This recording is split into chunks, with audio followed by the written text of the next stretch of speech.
Welcome to Western Reserve News, and you're watching the highlights of meetings that we're doing this week. Now, if you like what we're doing, we appreciate your comments. Just click on the contact button and tell us what you think. Thank you very much, and we hope you enjoy this week's meetings. On Monday, Western Reserve News was at the Lordstown Village Council meeting. On Tuesday, Western Reserve News was at the Latonia School Board of Education meeting. Later, Western Reserve News was at the Poland Village Council meeting. On Wednesday, Western Reserve News was at the Canfield Board of Education meeting. And on Thursday, Western Reserve News was at the Fairfield Township meeting. Here we go. Western Reserve News was at Fairfield Township on Thursday, and they opened bids for a new stainless truck bed and hydraulics.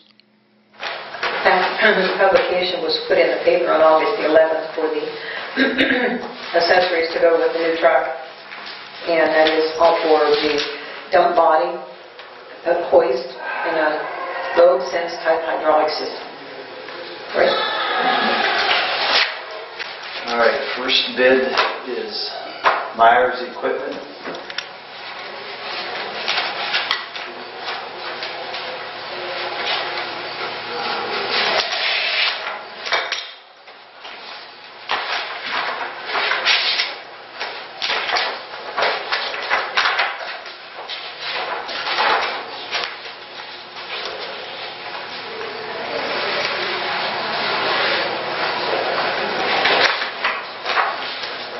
Total price? Everything? Yeah. You didn't break it down? I don't think it's, no. Okay. Total price is $31,470.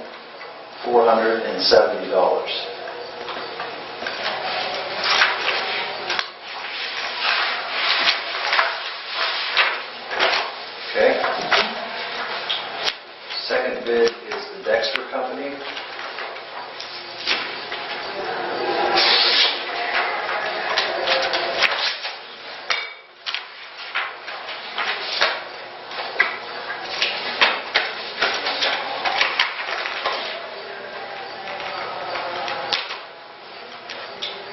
Total price is $29,985. Trustee Barry Miner comments about Fairfield's Chip and Seal program. Chip seal looks good. I looked at it all pretty much. Looks pretty darn good. First and foremost, we're able to do it because the residents support the levy. We did 8.36 miles of chip seal, and we're going to do 0.3 miles of paving, which is going to put us up over $250,000 for road work this year. And we're able to do that because the people support the levy, and I'm thankful for that. Yes, because if you look at our road system, the 48 mile we have, out of the 18 townships in Columbia County, I'd say we're second to none. High grass is causing neighbors a problem. Property on Metz Road, where are we at with the property on Metz Road, Bob?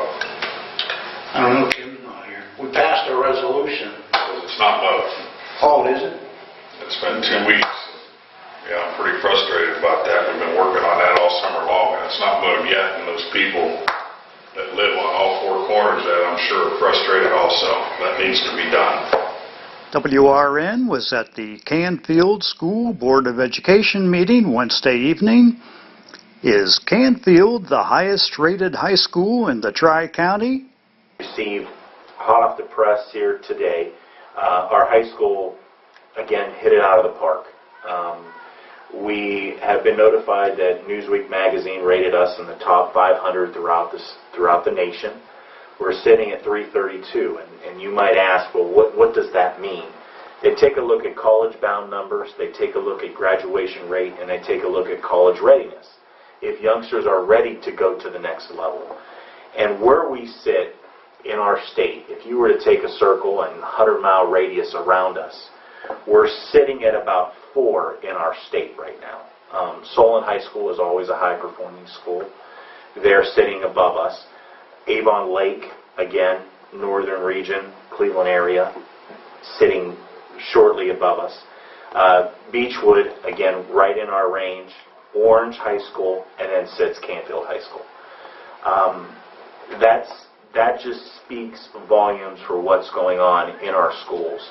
It's a high school rating, but if we're not having the foundation set, and we're not driving students year after year to get them prepared for our high school rigor, the performance isn't going to happen. So, again, these are numbers that we're so pleased with, and most of the schools that we're sitting in this ranking in the state of Ohio are in the central to southwestern part of the state. So,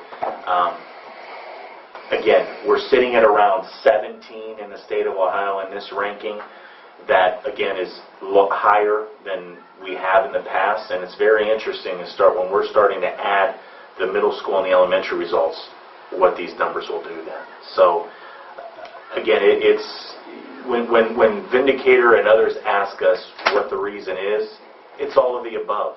It's the kids' efforts, it's the parents' expectations, it's the staff rigor, it's the administrators driving them home, and it's making sure that we have a nurturing environment. It's a clean atmosphere. If we feed the kids well, we transport them to and from home.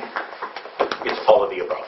So, can't do it alone. EdWorks is giving Canfield students the hopes of graduating with an associated degree applicable to college. And EdWorks, if you remember, is a firm connected with the Gates Foundation. And what's very interesting about EdWorks, they not only revert back and rate you on how you're doing in your local area, but throughout the state and nationally. And I'm not going to go over every document here, but I'll give you a brief summary, and if the guys to my right want to add in, they very well happy to. We came out very well with many of the results.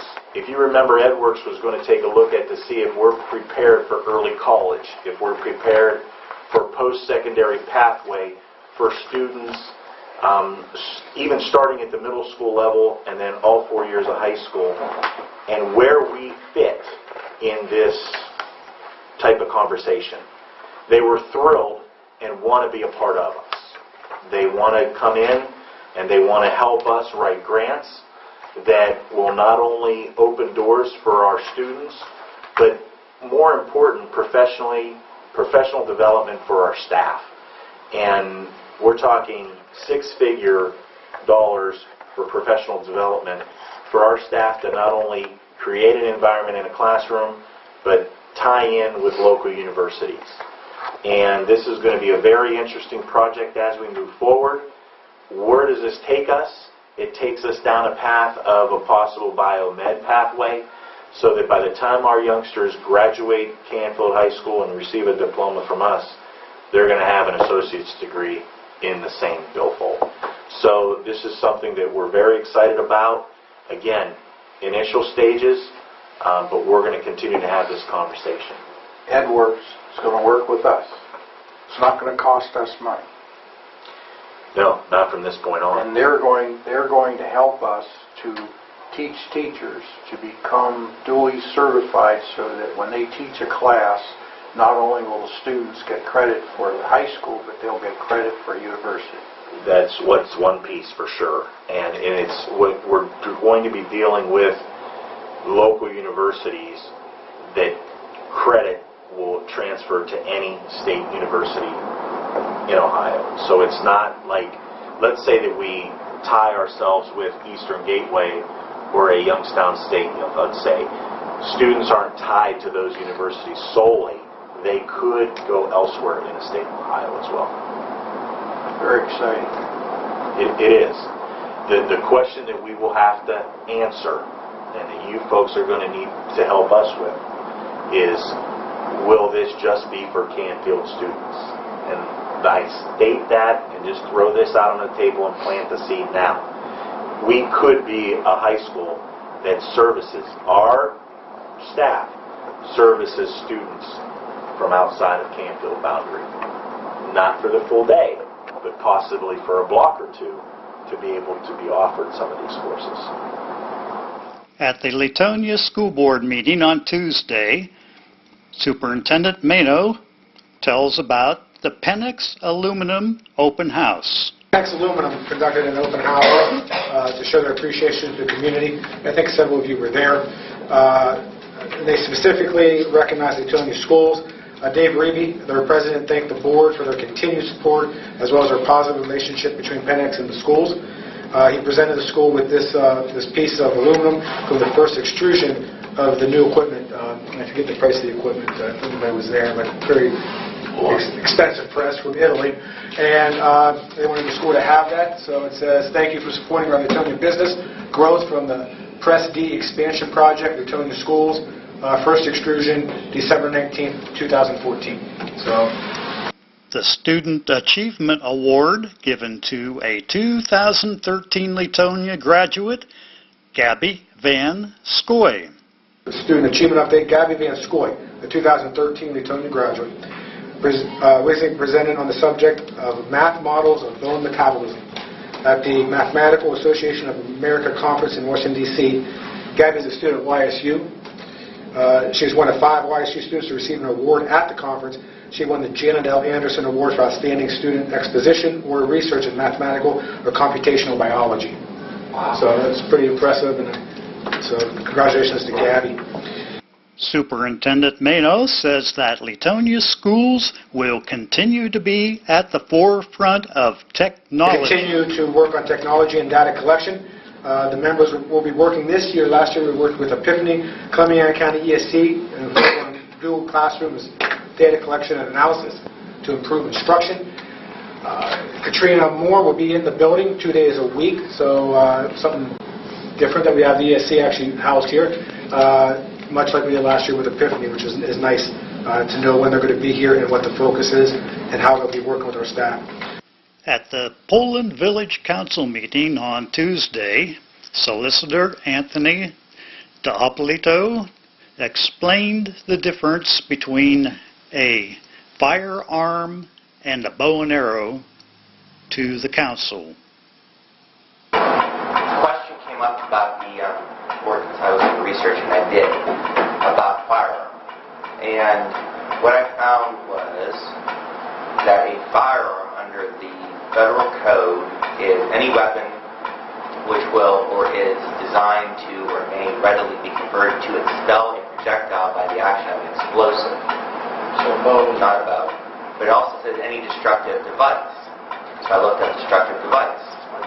Destructive device is any explosive, bomb, grenade, rocket, missile, or similar device to any of the devices described above. So I don't think that a bow is similar to the devices described above. Therefore, I believe a bow is not a firearm. Therefore, you don't have to change heartbeat. Okay, so we're good with what we have. You're good. And Poland Village Council then took a vote on amending an ordinance regarding the use of weapons in the village force. I'd like to make a motion to present as an emergency an ordinance regarding weapons in the Poland force. Second. Roll call. Mr. Donovan? Yes. Attorney Limmer? Mr. Major? Yes. Mrs. Sarnik? Yes. Mrs. Jash? Yes. On Monday, WRN was at Lordstown Council meeting, which was short and uneventful, with the exception of 3 executive sessions following, with no action expected.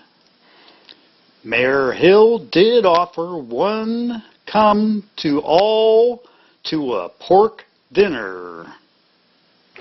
And another thing will also be a notice in the newsletter. Clean Energy Futures was asked to buy or bid on a couple hogs, which the fire chief's daughter had for 4-H at the Trumbull County Fair, and he got them. And he had texted me and asked, what could we do with it? There's over 400 pound of meat with this. So, in talking with Mr. Ross from Ross Foods, Charlene Farms has dressed the hogs out, and August 28th at 4 to 8, it's a Friday night, they're going to be having dinners. They'll be $10 also to go, and the proceeds are going to benefit the Lordstown Firefighters Ladies Auxiliary. So if anybody would like to show up for that, it will be on the newsletter. And at 7:30 there will be a band up there at Ross's, and they will, like I said, they'll have to-go orders: ham steak, ham and bean soup, sausage, barbecued, pulled pork, pork chops. A little over 400 pounds was donated to the village for the fundraiser for the Ladies Auxiliary. So passing that on in case anybody wants to. And Lordstown's Mayor Hill gives the latest on North Point, etc. When I talked to Mr. Gajelnik earlier today, he said that North Point is still moving forward on their plans for the property up there, so when they do get ready to move, they'll have a lot of stuff in line. Paving has started in the village. They're grinding. Hopefully they'll be done the next month or two. Mr. Mansell and I met a gentleman from Eastern Gateway Community College, and he went through the building with us week before last. It's painted, the floor is in, the building looks well. They're still looking at Eastern Gateway putting in a welding lab in that building. There was a message on my answering machine when I got back from vacation last week saying that they want to get a memorandum of understanding between us and the village. I believe in the future there may be a chance that they may eventually would like to take over the whole building, but that depends on how the class sizes grow. As for Kunkel, got a text this morning from Mr.